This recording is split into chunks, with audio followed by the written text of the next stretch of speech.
If you're a high school senior preparing to apply to college, you might be experiencing a mix of excitement and anxiety, or you might be wondering where to start and what steps you need to take in order to complete your college application successfully. Hey, it's Bo, your niche school counselor, and today I'm going to go over a checklist that will guide you through the process of preparing and completing your college applications. Whether you're applying to one college or several, this checklist will help ensure that you don't miss any important step along the way. So let's get started.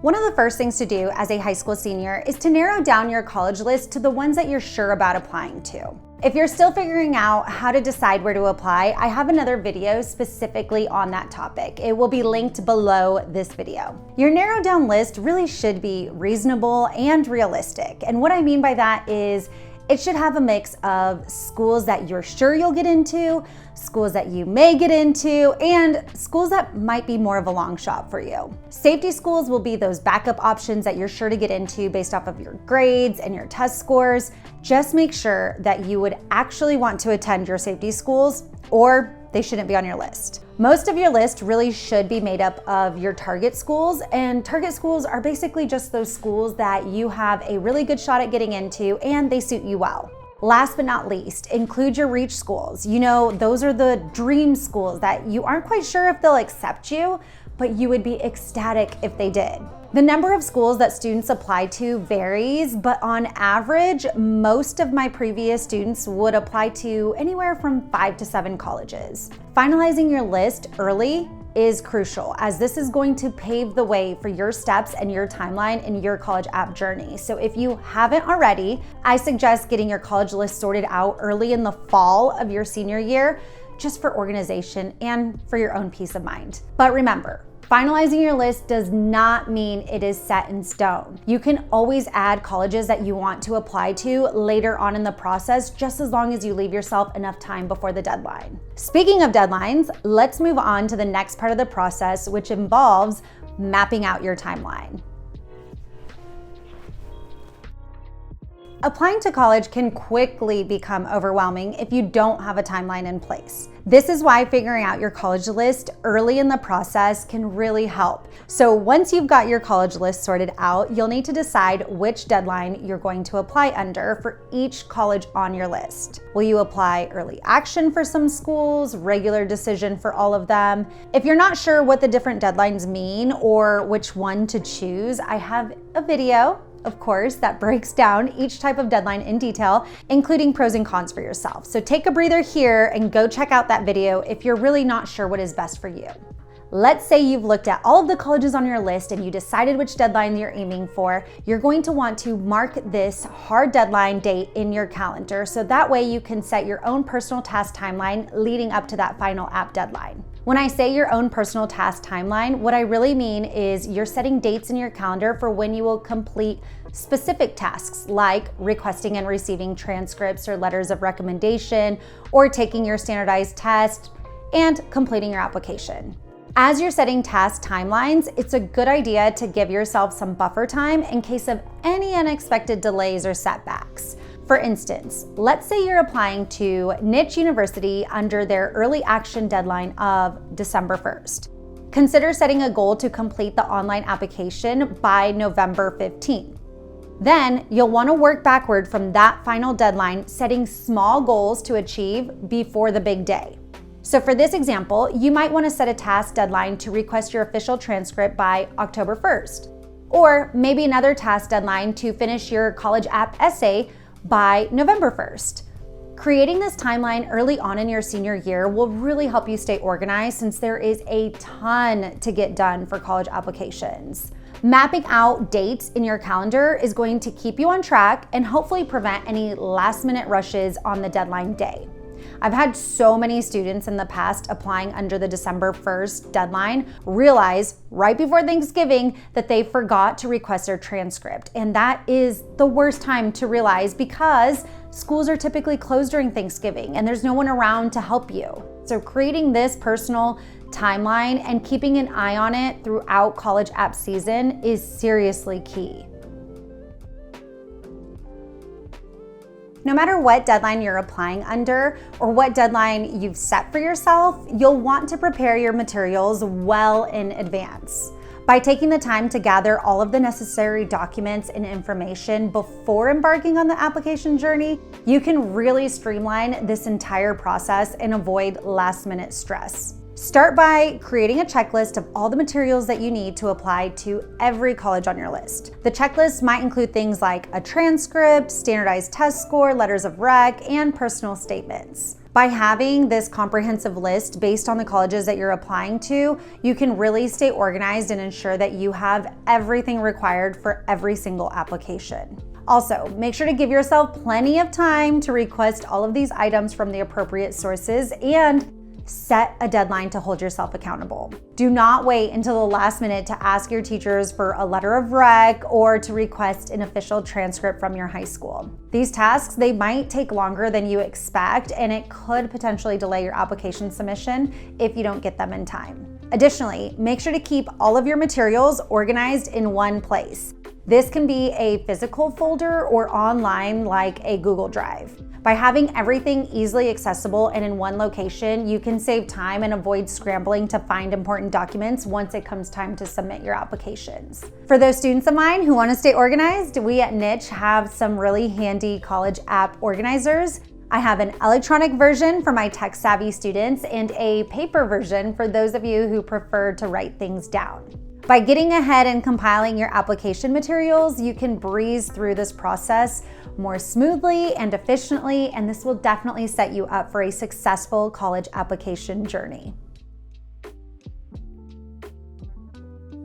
Now let's talk about actually filling out those applications. By now, you should have your colleges picked, your deadlines noted, and all of your materials ready. This process can be quite detailed, so make sure to give yourself enough time to thoroughly complete each application. Paying close attention to every detail and following the instructions carefully can significantly increase your chances of making a good impression on the admissions committees.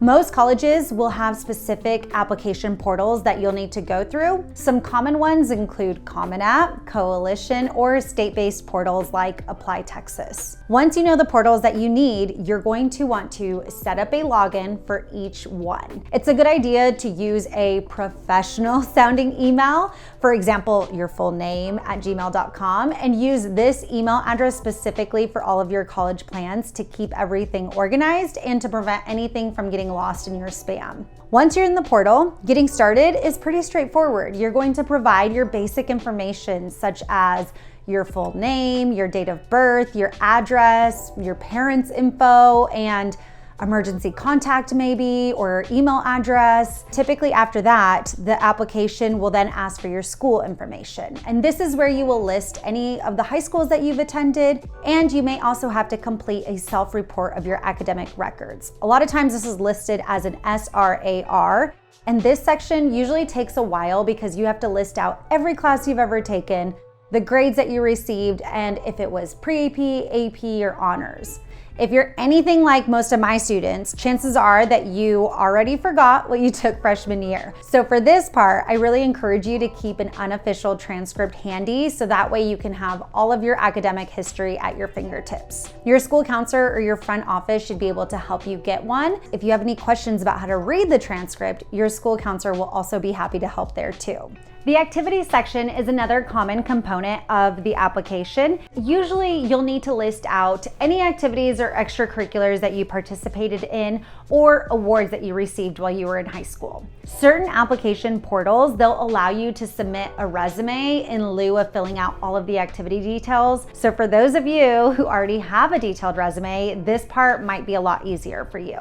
For those of you without a resume, don't worry, just take your time on this section and really try to include all relevant extracurriculars and awards. You're going to want to write them in action form to showcase the extracurriculars with strong verbs and really give a detailed description of what you accomplished. For example, instead of saying, I was a tutor, you would want to say something like, I tutored 20 middle school students in math and science during my junior year, and I saw a 15% increase in their state exam scores. Another section of the online application is the personal statement and/or college app essay section. Depending on the college, there might be additional short answer questions. The college app essay is always what takes students the longest. I have an entire video to help guide you through it if this is where you're at. I go into more detail and I try to help you with brainstorming and writing, so feel free to check that video out if you're at that step of the process. Overall, it's super important to really tailor your essays and your personal statements to each college that you're applying to. You'll want to highlight various facets of your academics and your personal accomplishments that resonate with the unique programs and values of each institution. This personalized approach can really showcase your specific fit and your enthusiasm for each college and hopefully increase your chances of standing out in the applicant pool. Don't underestimate the power of a strong personal statement or essay. This is really your opportunity to let your voice and your personality shine through. So take your time to craft a compelling and authentic narrative that showcases your strengths and potential as a student. Lastly, it's a good idea to ask a trusted adult, a teacher, or a friend to review your application before submitting it. Constructive criticism from multiple perspectives can be invaluable in presenting yourself in the best possible light. Also, they may catch any mistakes that you might have missed. Errors can really detract from an otherwise strong application, so taking the time to ensure that everything is polished and error-free is crucial. Don't forget to proofread everything one last time before hitting that submit button. Sometimes your application may not be totally complete just because you finished the online portion. Every college is different and many will require certain supplemental materials to be submitted separately. One common example of this is your official transcript. There are colleges that will allow you to submit it online, but there still are some other colleges that will require you to physically mail this in. It means going to the post office and sending it off. I know that sounds strange, but I have seen some colleges that still require things like the official transcript to be physically mailed in. At my high school, the counselors would take care of mailing the transcripts, but every high school has its own way of doing things. So just double check with your counselor or your school on how to get your official transcript over to the college. You might also have to send in your SAT or your ACT score report, and that is usually done on their respective dashboards. Colleges might also ask you for a letter of recommendation to be submitted, and sometimes they ask you to submit it online or by mail. And aside from those items, there might be a few more things that the college needs. So check all of their requirements after you hit submit and make sure that you've sent all requested materials in. Remember, it's always better to be early than last minute. If you procrastinate, you could miss the deadline. So do your absolute best to avoid that scenario. After hitting that submit button on your application, you'll usually get a confirmation email. Most times it will have some sort of next steps for you. Some colleges, they may give you an ID and ask you to create another login for their portal to track your application. It's really important that you make sure you've done everything needed and that the college has all they require to finalize your application. If you haven't received confirmation that your application is complete within a few weeks, I would suggest reaching out to the college directly. Just a friendly email or a quick phone call to check on your application status can really show them that you're thorough, you're proactive, and that you're excited about possibly joining their school. Before we wrap up, here are a few more tips that might not be necessary, but can always help make your application process smoother.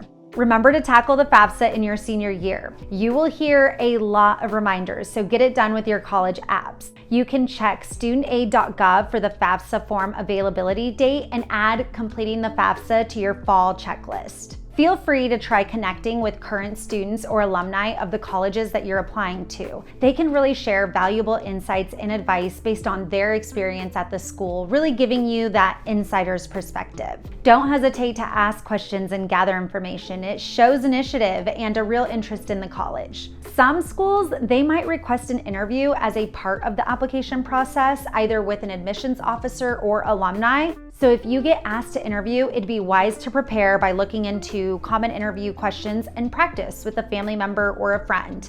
And have a professional outfit ready. Make sure to follow up the interview with a thank you note. It's a nice gesture to express gratitude for the interviewer's time and interest in your application, and it's a chance to really reaffirm your enthusiasm for the school. Finally, don't forget to explore financial aid options. Many colleges provide scholarships, grants, and support for eligible students. Be sure to research and apply for these opportunities to ease the financial load.